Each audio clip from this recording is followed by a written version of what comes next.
All right there, Latin 3. Now we're on to 55 big D. So we are turning the page to the death of Caesar and the rise of Octavian. So again, we're just kind of skipping across the water. We're running across the path, smelling the flowers. From that moment in time, Caesar, after he settled the civil wars throughout the whole world, returned to Rome. Now, this is actually like several years later, because he spent, I think, 3 years in Egypt, actually settling their civil war, and then having kids with Cleopatra, who, by the way, he was in his late 30s, early 40s. She was 18. So that's gross. He began to behave rather arrogantly and against the custom of Roman liberty. And I specifically use the term liberty because I don't mean freedom, I mean liberty. The Romans had this idea that their citizenship guaranteed them certain liberties. Therefore, when he, by his own will, bestowed honors which previously were awarded by the people, and he didn't stand up for the Senate when they approached him, and he did other royal and almost tyrannical things, a conspiracy was made against him by 60 or more senators and Roman upperclassmen.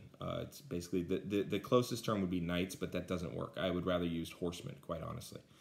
They're the upper class, but they're not nobles. Okay, so they're new rich. So, yeah. All right, so a couple things there. He's bestowing upon himself honors that the people used to do. So he's like, you know, I think I deserve a parade. And so then he threw himself a parade. That's supposed to be something that the people demand. The people were down for it because he's giving out free stuff during the parade, but still. And then he's not standing up for the Senate when they approach. He's a consul. He sits on a chair that does not have a back. It's basically just a canvas stool because they don't want to even appear to have a throne. And he's supposed to stand up when they approach him because he's the first among equals. He ain't doing that.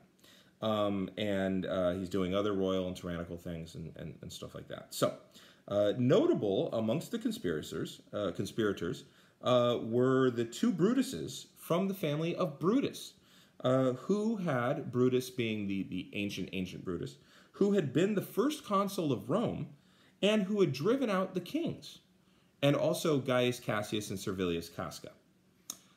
Therefore, Caesar, when on the day of the Senate meeting, he had arrived to the Senate House along with others. He was stabbed with 23 wounds. So yeah, there's actually a law, interestingly enough, in Rome at that time that you can commit a tyrannicide and that's okay. It's legal. You have to use daggers. You cannot kill anybody else that is associated with that person, just the tyrant themselves. Yeah, so they kill him. Now, what's interesting here is that Brutus is one of Caesar's proteges. In fact, there was all kinds of rumors about them sexually. There's all kinds of rumors about the kind of relationship he had with Brutus. They even also rumored that Brutus was his illegitimate son because Caesar was having an affair with Brutus's mom. There's all kinds of, it's Rome. But what's interesting is Brutus comes from the family of the people who deposed the kings. So he led the charge against royals getting out of hand, and now here we are 400 years later.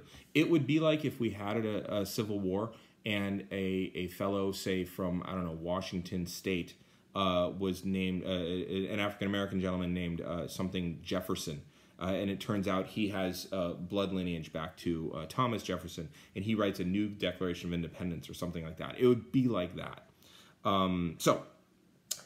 Almost in the 709th year from the founding of the city, the civil wars were renewed after the death of Caesar. So the Senate thought that it was going to go one way, and it didn't. For the Senate favored Caesar's assassins, and now we're using the word assassin instead of the proper term, the tyranniciders or something like that. Antony, the consul from Caesar's faction, tried to defeat them in civil war, and so the state had been thrown into confusion, and Antony was now judged an enemy of the state by the Senate because he was committing many crimes. Now, Antony is like Caesar's right-hand man. He is he comes from a noble family, but he's like the worst kind of person. And he fights really, really well. And that seems to be kind of all he's built for. He's kind of the Darth Maul of all of this. So he's considered an enemy of the state. He's rude and boorish. Cicero hated him. And so, yeah. Two consuls, Pansa and Hirtius, along with Octavian, a young man of 18 years, who was Caesar's nephew, whom Caesar had left as an heir in his own will and had legally ordered to bear his own name, were sent to pursue him being him being Antony. So Antony is running around making trouble. The Senate votes two guys, the consuls Pansa and Hirtius, and then Octavius is sitting there, and he legally is now called Gaius Julius Caesar.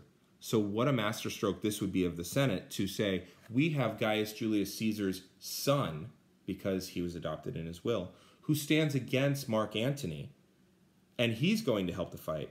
And also, Octavian has so much money because he's inherited everything from Caesar. He has so much money that he can now raise an army himself.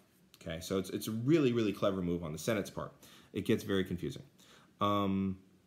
This is the man who later on would be called Augustus, and who got control of the state, brought it under control.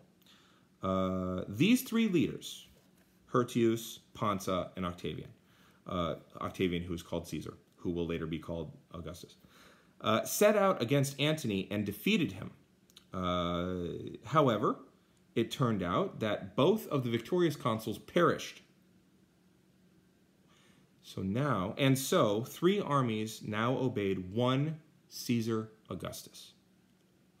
So think about what a masterstroke that was, and they got him, and now, okay, so he's just going to be a poster boy, he's not going to, and then the two consuls died in war, and now all the armies are loyal to Gaius Julius Caesar. The Senate done screwed up. Anyway, so that's the end of D, and that kind of sets the tone for most of what we're going to get into in the Purple Book.